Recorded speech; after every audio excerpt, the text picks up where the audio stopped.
SME is now on the agenda. Hello, my name is Diabosito. The ROI Supplier Readiness Index for 2026 that tracks supplier and SMME readiness has revealed among its findings that, for instance, capital access is blocked by preparedness and not necessarily availability of funds. And unsustainable cash flow from 60 to 90 days, corporate and government payment cycle is structurally starving SMMEs of working capital, and that compliance is treated as an event and not a discipline where SMMEs can register, then quietly lapse on SARS, CSD, BBBE status, which triggers automatic disqualification. But to understand these findings deeper, I'm joined by the CEO of ROI Group, Lerato Sebata. Thank you so much for joining us. We appreciate it. This is quite a new index that you have revealed because you work a lot with suppliers, you are into the tendering system. Perhaps take us through the rationale behind the index firstly. Okay, thank you, Diabo, for having me today. The rationale behind the ROI Supplier Readiness Index came about working with a lot of SMMEs that we do training with and the Tender Success Summit. Sure. So what we do is that before we onboard any supplier, we want to understand what is your level of understanding regarding finance, regarding compliance, regarding tendering, you know, where is your business in general. And what we have found is that most SMEs particularly participate in supply chain without understanding. They themselves don't understand what is it that is required. And I think the market has prioritized doing supply development programs without understanding, are you ready to even be part of the program? Yeah. So that's why we did then the study regarding the readiness index in South Africa to understand what is the landscape of SMEs in general regarding the 7 pillars that which we did. Yeah, I found the pillars quite interesting and the findings thereof just as interesting, especially, I mentioned it in my intro, that capital access is blocked by preparedness and not availability. What do you mean by that? So the challenge with that, payment cycles change within the government, right? It's 30 days as it is mandated.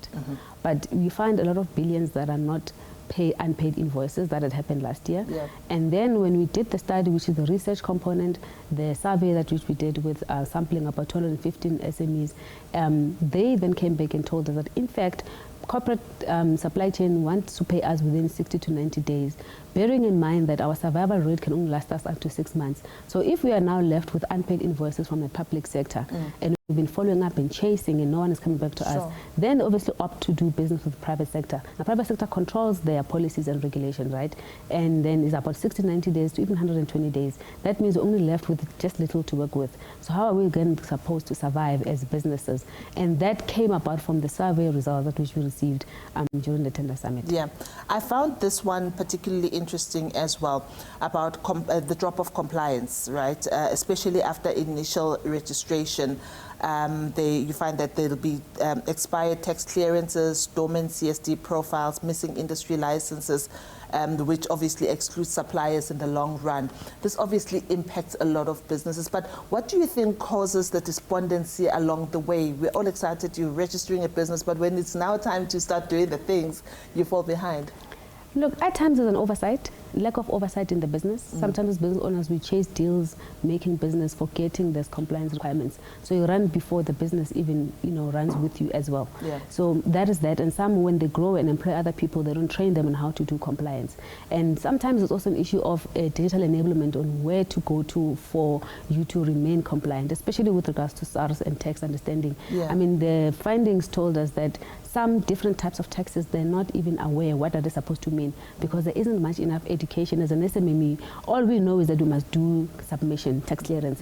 But why, how often, when is it due? You just hear about it in the media. But as a business, there are no prompts, there's no information so that you are also enabled to do it on time and properly. That is one of the issues that's what's happening right now. I know that you're going to address some of these issues at your summit that we've passed for this year, and you're going to have the next one next year. But I want you to just, with the little time that I have left, talk to me about the severe lack of digital maturity. I thought we were quite mature as business owners about what to do. Your findings seem to suggest differently. No, in fact, from the results of the index, that is still on tier 1.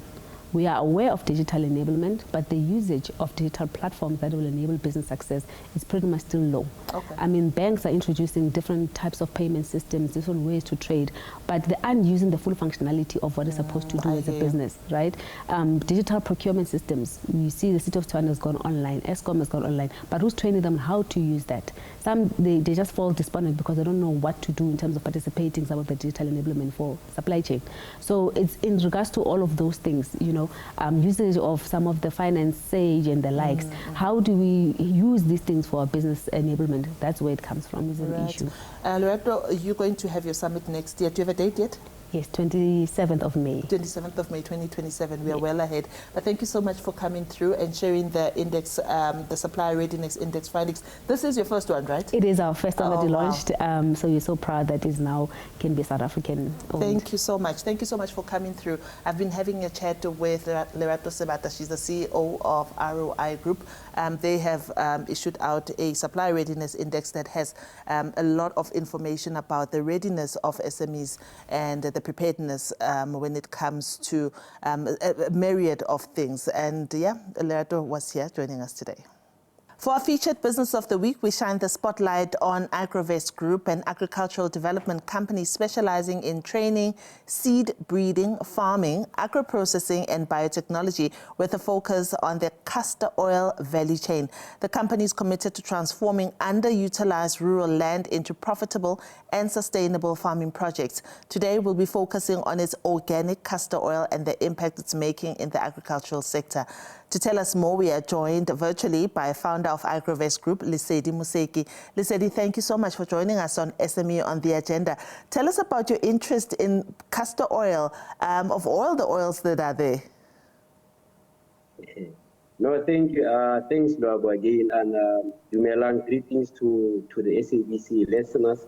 Yeah, no, you're right. The thing is, you know, when you go to the shelves every day, we find different products, and then only because, like, out of curiosity, I was just curious to know that, but where is this oil coming from? I'm always curious. We basically initially wanted to do biodiesel from that, but only to discover that it can actually be used for different products, and then that's how we started the project. Yeah. Now tell me about the market, especially where you are in the Northwest. Is there a market for castor oil, organic castor oil, and also what makes the Igrovest one different? All right. No, the thing is, so with castor, the market is big in globally. You know, you look at growing up, we grew up using castor oil somehow. I can tell you, a majority of people have one experience or the other. You know, they will tell you good and bad experiences. So most of the castor oil is coming from abroad. So and the plant can grow naturally in South Africa. So what we initially wanted to do was to see how do we now bring a product that is locally grown and that is better in terms of the quality, because what is coming in, you know, usually in terms of the bylaws. Oh, Lesedi. So products that are coming into South Africa, especially those that do not have sorry, am I audible? Yeah, the network is a little bit challenging, but let's see how far we can take this. Perhaps you could tell us about the value chain. Besides the castor oil, and I know that its uses range from, you know, ingesting it to using it even for hair, for instance. What else can one do with castor oil, especially one that is procured or one that is farmed here in South Africa? All right. So with castor is like the same as cannabis. It's an industrial crop, you know. So there are many other different byproducts that can be used from that.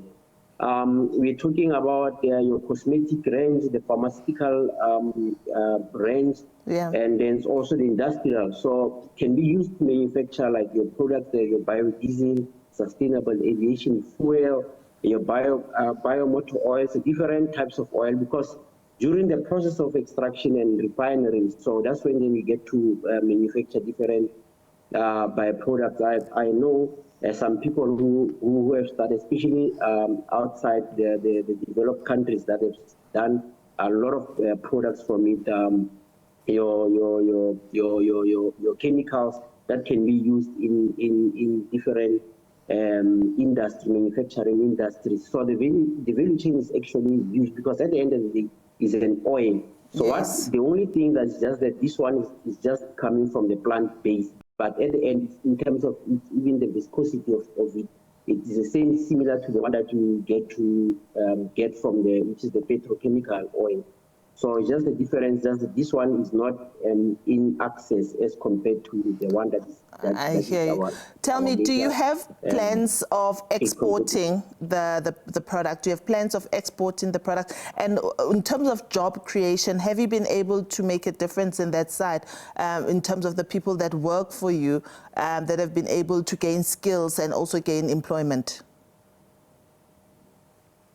All right, no, definitely. Currently, we do have a team. We've employed people from our project. Actually, we were able to create a cooperative from our project, because we are a community-based project whereby we just took people from our community, and we started this project out of nothing, basically. Then we are about 12 guys now, and ladies, and also we do have people living with. Oh man, it looks like, yeah, listen, it looks like, unfortunately, your network is letting us down. From farming to agro processing, even things.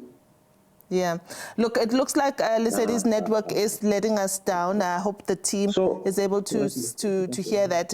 The network is letting us down. Unfortunately, your line is not too great, and I hope that the people who are watching will be able to at least go to your socials, look for Igrovest, and find out, you know, what you can do with their castor oil, and if possible as well, you know, buy from them. As we always encourage on this show, that we encourage you to buy from small businesses and in your communities, and let's let those rands and cents circulate. Goodbye.